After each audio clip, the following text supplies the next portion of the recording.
Welcome to Strip Cover Lit. I'm Adrian Fort. And I'm Dalton Gentry. And we are here with part 4 of a series. Dalton, what series might that be, you son of a bitch? This is part 4 of our read-along of J.R.R. Tolkien's The Fellowship of the Ring. This is Book 2, Chapter 5 through 10. From the Bridge to the Breaking.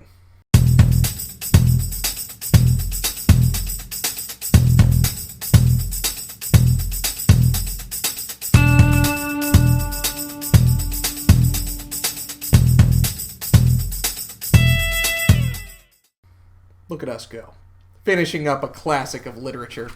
A fine piece. Those are very, very lofty terms that I'm not sure any part of this book lived up to. Okay. As always, where would you like to start? I'm not sure. Do you have anything you definitely want to talk about? I figured you would ping something in the Adrian... Angers Adrian... would ping with Gandalf on the bridge in the Balrog. Well, the first thing that I really wrote down was about Gandalf, and it was about magic, but really it was just the observation of look at the magic in something like this compared to the magic in something like Harry Potter. Okay.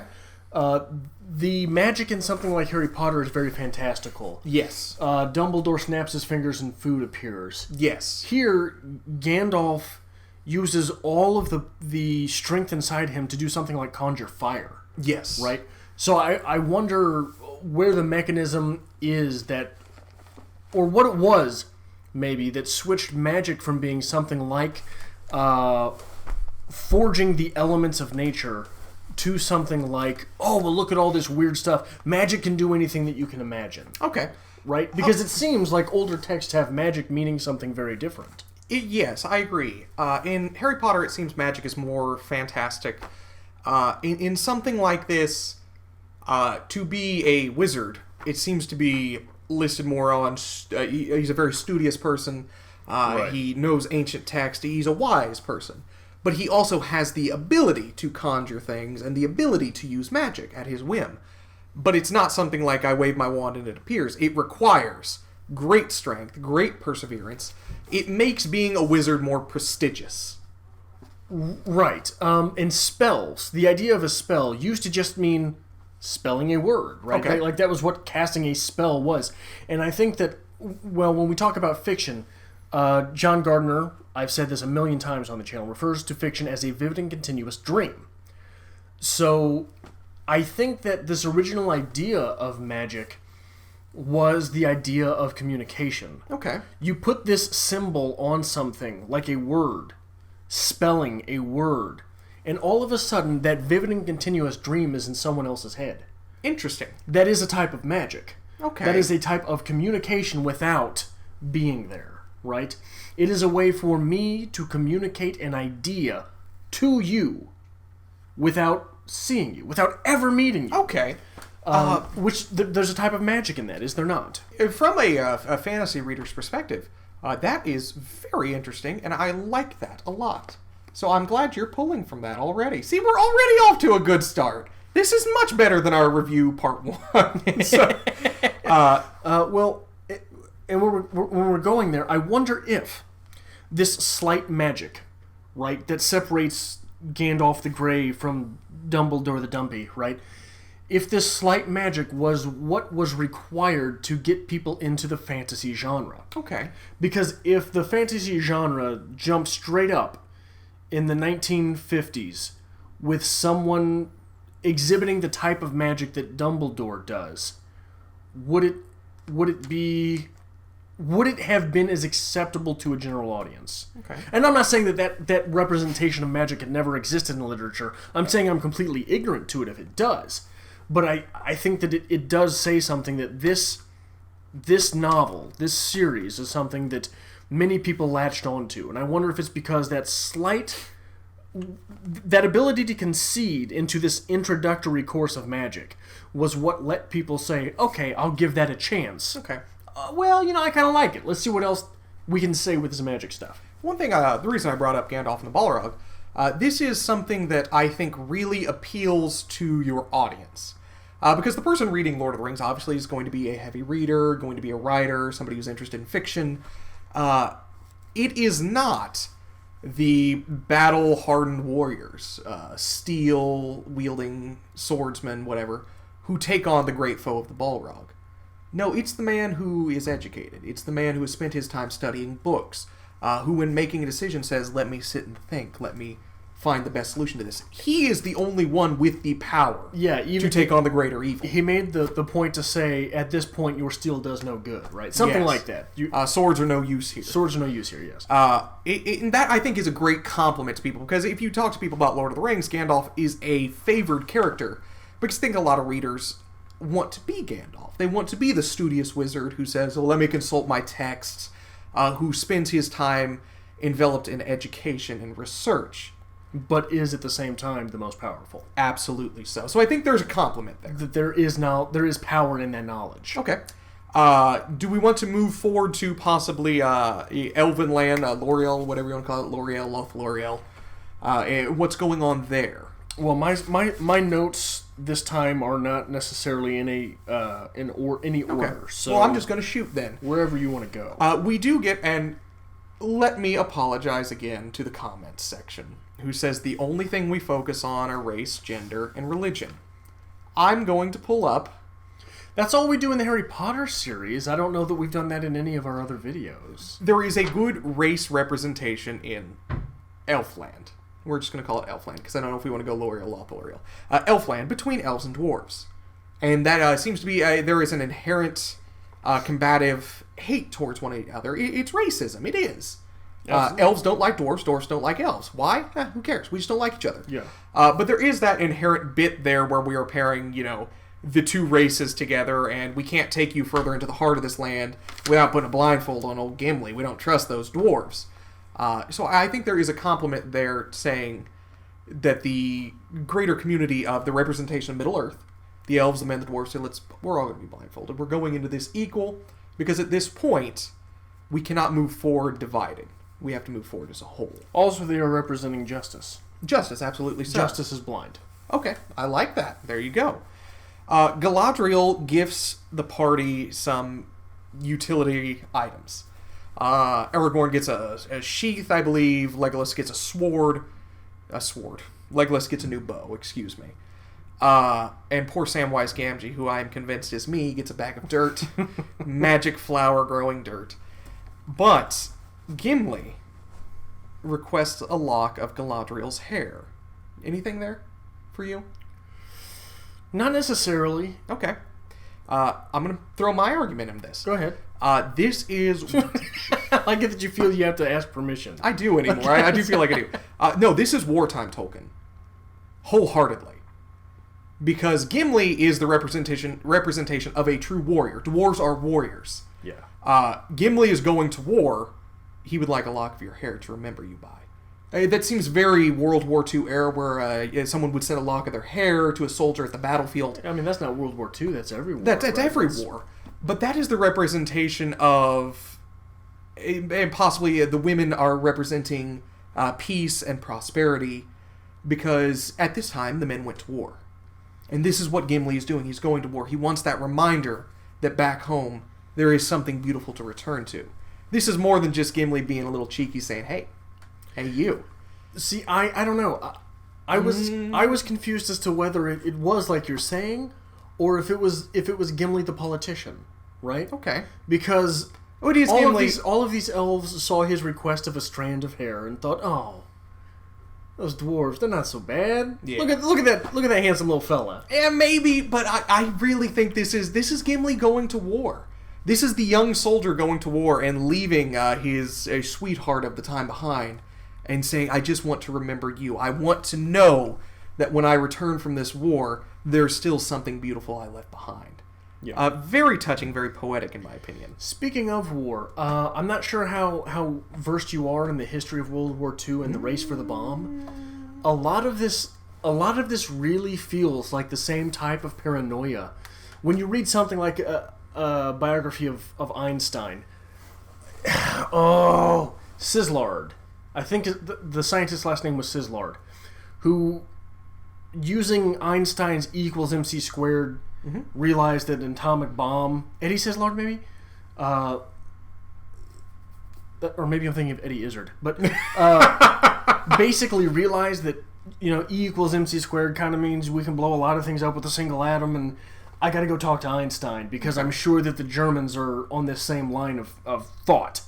There was this very paranoid type of urgency, a fervent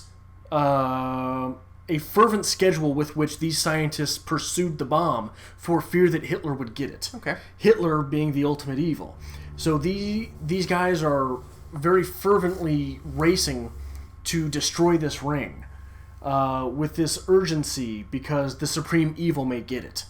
And it's very... I don't even think... And I'm not saying that that's what this book is about. I don't even know how much of this was public at the time that this book came out. Okay. But when you read this in a historical sense, that sense of urgency and paranoia is just... It's in there. And it really, really reminds me of the things that were going on during World War II to get the bomb. Okay.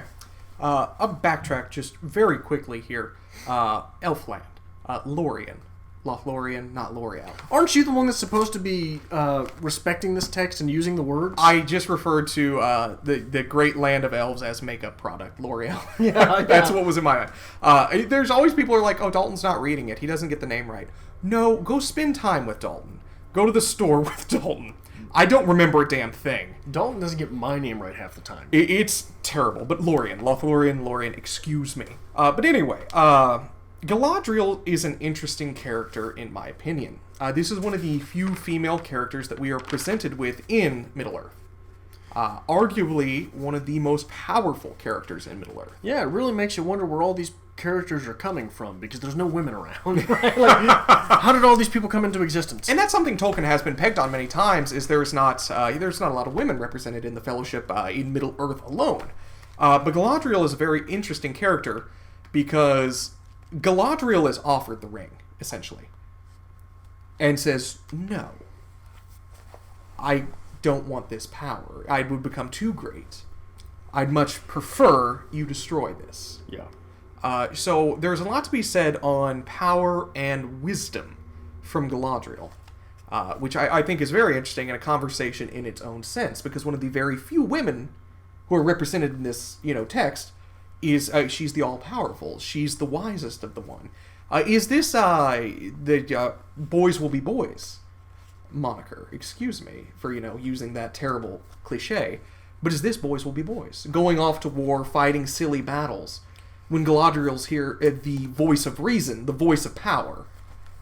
The boys will be boys in this text seem to be more men will be men when it came from Tom Bombadil. Okay. Right? Because he was the one, just go do your thing, I don't give a shit. Yeah, people hate that you say Tom Bombadil, by the way. But she's the one that said, no, this needs to be taken care of. Okay. She didn't say, it doesn't matter, like Tom Bombadil did. Okay, no, this has to be taken care of. Right, absolutely. this has to be taken care of. You need to be doing this. Okay. All right. I just really wanted to bring up Galadriel. I mean, you could not talk about she this. She has a very strange type of almost magic, right? Yes. In which she is able to infer... Is she able to read what you're thinking, or is she able to instill in you the fact that you need to be thinking of what you want?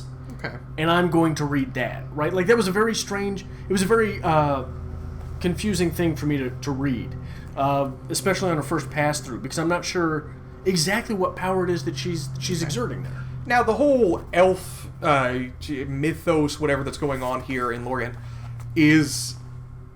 you have to read the Silmarillion. You have to get into the lore behind what's going on here to really understand what's going on here. Okay. This is Tolkien playing off the mythos he's created. Because she does say very specifically, the time of the elves is ending.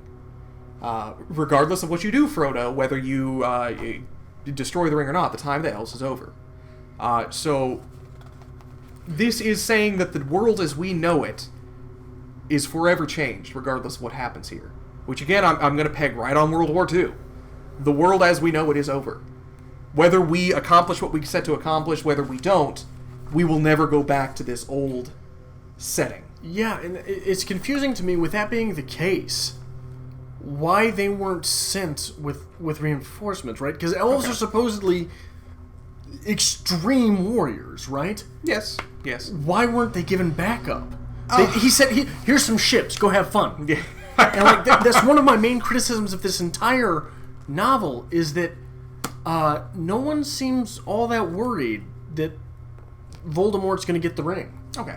And you do get there later. You are going to get great battles where it's army versus army. The Battle of Helm's Deep.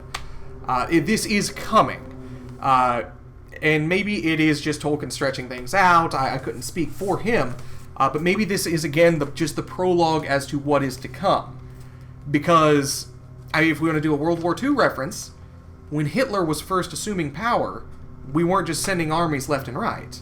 It took time before we could forge an army and send it to get to battle. And even in World War II, there were countries who said, you know what, no, you do your thing. Yes. But and that's true.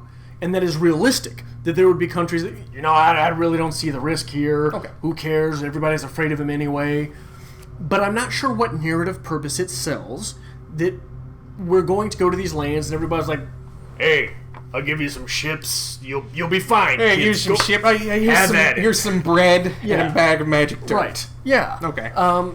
And we what urgency does that build in your reader that there is no reflection of urgency in the text? Okay. The only people that seem all too worried about what's going on are Gandalf and what's his name? Aragorn.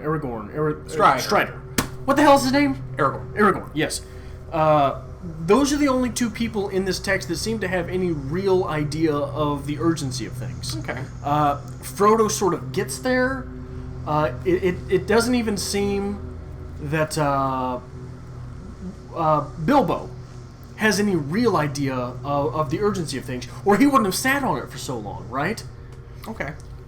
I'd give you that one there for sure. We talked a little bit last week about the temptation of the ring. Yes. We do see that envisioned right towards the end of this novel with the fall of Boromir, who is drawn by the power of the ring. He is drawn by the temptation, the allure of power. So I think that is Tolkien backing up and saying, once again, let me just prove my point. Boromir falls to the power of the ring. Here's a point I want to make about Boromir. Okay. It's easy to look at that situation and say, what was he doing, right?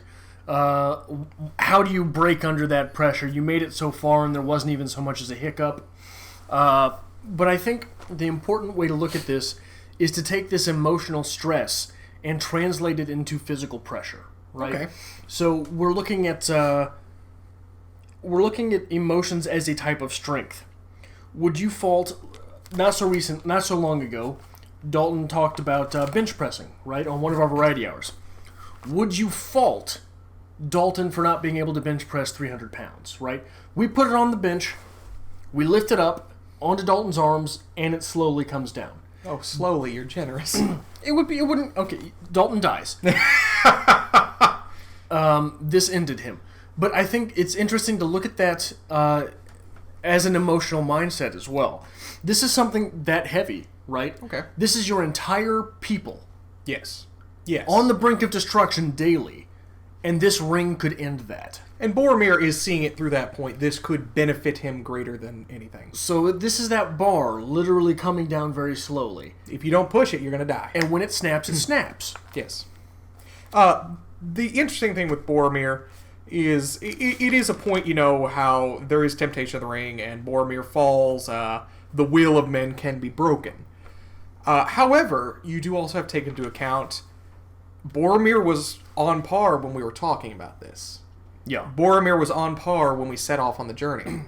This is after living it.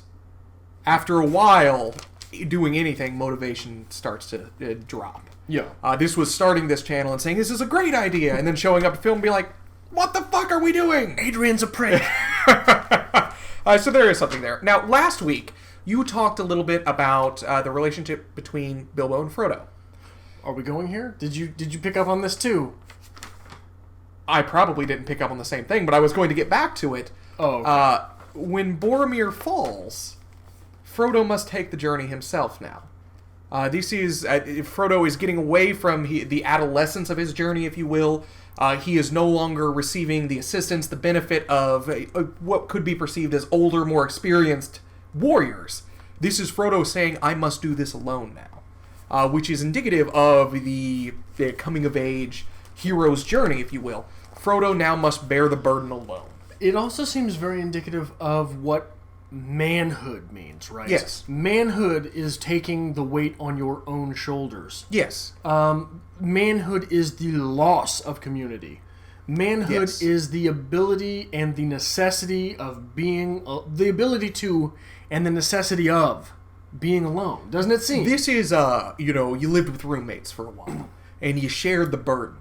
This is, I just got a place by myself, and now this is my responsibility. This is everything I must do myself. This is my first experience with self-sufficiency. Right. So, is that what you were getting at? Actually, no. I picked up on a lot of the father-son type relationship when Gandalf died that Aragorn felt. Okay. Right? Did that not seem like a father-son type relationship, but much more so in the aftermath of it? Very much so. But it is strange that Frodo coming into manhood and Bilbo, again, going off into the lonesome wandering, right? Okay. So that is a very young father-son relationship. Whereas the Aragorn-Gandalf seemingly father-son relationship is at the time when you lose your father. Okay. So it's a much more advanced, much more mature father-son relationship where they didn't really... And this is how you recognize it. They never voiced it, right? The Bilbo Frodo exchanges had seemed to have more relationship tags in them, right? Whereas the Aragorn Gandalf exchanges, hey, we got to do this. Yeah, I think you're right. Yeah. This needs to be done. We'll go do it. You know what I mean? It seems like a much more mature relationship in that father-son dynamic. Okay. And it gets to the point where you lose your father, what happens next? And I do think at that point, this is a very realistic representation of how most people deal in stuff like that. When you lose someone who's very close to you, at least me, for instance, becomes very utilitarian. What do we need to do? We need to get out of here. We need to continue forward. And it's once that you've gotten out of the situation, and once you're finally, safe and alone, that's when it hits you. Which is when the Fellowship breaks down and has their moment. But it's very utilitarian, in my opinion, because this is Aragorn instantly saying, if you want to look at Gandalf as a father figure, he's gone. I need to lead the reins now. I need to make sure this is taken care of. The needs of everyone else go over the needs of me. And it isn't until after Aragorn has his moment where he affords himself the distance. Exactly. It's like the dog goes off on its own to die. Yes. Right? Yes. That's when you go to have your emotion, to have your breakdown. You go away alone. But it also becomes that moment where Aragorn says, all right, I'm the man of the house now. Yeah. And he takes care of business. Right. Okay. Seizes it in his hand, and they go forward. I like it. Anything else you really want to hit on here for the last bit of Lord of the Rings? We are going to do a wrap-up video. Right. We're going to talk about Lord of the Rings as a whole, but just these chapters. Just these chapters. One thing... Have you ever seen Boondock Saints? Yes, I love Boondock Saints. You remember that scene where they're in the weapons closet? I want some rope. Yeah. What do you want your rope for? I can't do the accents, but stupid fucking rope, right? Yeah. You've got that scene. I wonder if all of the arguing about ropes here, I wonder if that was a call to this. Could have been. When they made Boondock Saints. Because it seems very specific for it not to have been a little wink and nod, right? I just have to plug a story here. Dungeons & Dragons again, which is involved with Tolkien. Never give your group rope. What? Rope is seen as a utility item, yeah. It's good to have rope. You always think you need rope until you have rope. Then you want to use rope for everything. Oh, well, we got rope. We might as well tie this up. We got rope. We might as well use this. Never give anyone rope. Rope is the bane of my existence. And the two people who use the rope watch this channel, so yeah, you get that. That's good for you. Fuck you guys. But anyway, anything else you really want to hit on there? Yeah, when they're going into the passage through the mountains, right? Mm-hmm. There was that little bit about say friend, right? Mm-hmm. Speak friend. And enter. And enter. But really it was speak friend and enter, right? Now this is interesting because I took a class during my community college days on creativity. Okay. And it was a psychology class. And they say that one of the keys to creativity is losing your intelligence. Forgetting what you know. Okay. Right? So, was it Sam that was right about it, or was it Peregrine? This is reaching back to Was it to last video? I think it's last video, because the chapter we started on with this video was the bridge. This is before they entered Moria. Okay, so... this proves that I'm thinking about things outside of the text, though, right? Yeah, but you're stretching back far enough where I'm trying to wipe that and move forward. but anyway, there was the little bit about speak friend. Very simple riddle. Yeah. And what happens there, like, the reason that is a key to creativity is my professor at the time, and this is sort of an outside thing, I just want to share it because I think it's fruitful for people. You've got he tells a story. When he was in college, one of his friends had a convertible. Okay. And his friend was one of the big football players, right? But he made a friend with one of the football players. He wants to be cool with the football players. Football players are riding around, 3 of them and him in his convertible. And they pop a flat. Okay. So the big football player gets out and goes, I'm just going to change the thing real quick. It was his dad's car. So he, wanted to act macho, but really, he's pissed his pants. Yeah. So he gets out, and he starts trying to take the tire off.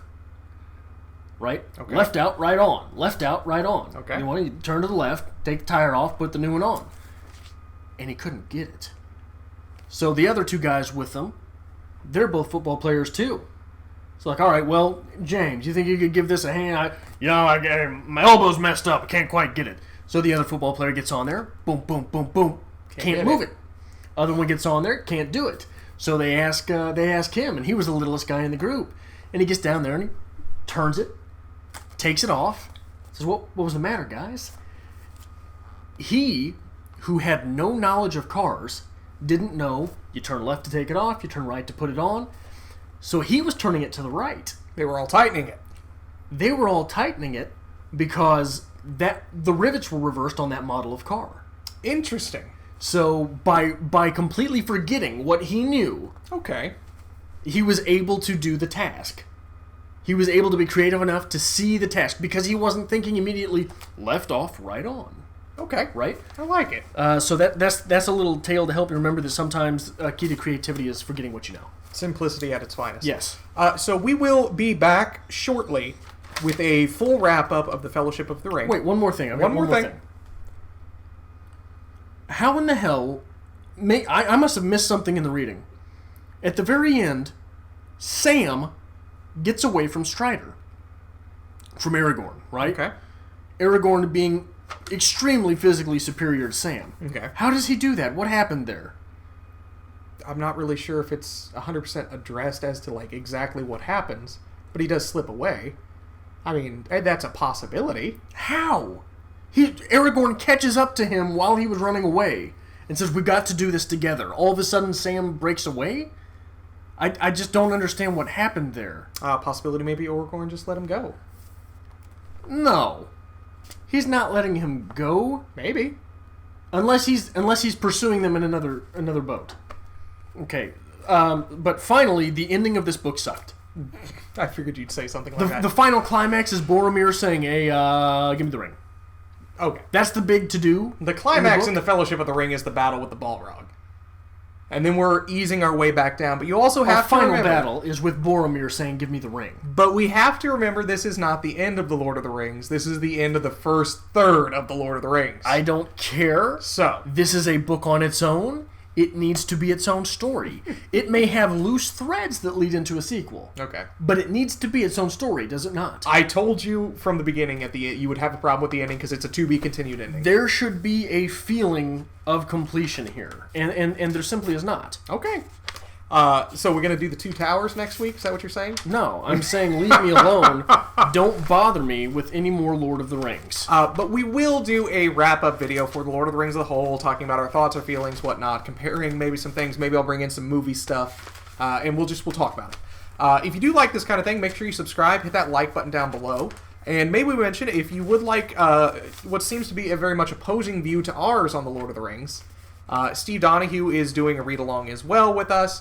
And it seems a few days maybe after we pop our review up, Steve will put up his review for the parts would definitely suggest checking that one out. Make sure you follow us on Twitter to see me humiliate Dalton in public, @StripCover, and on Facebook, @StripCoverLit.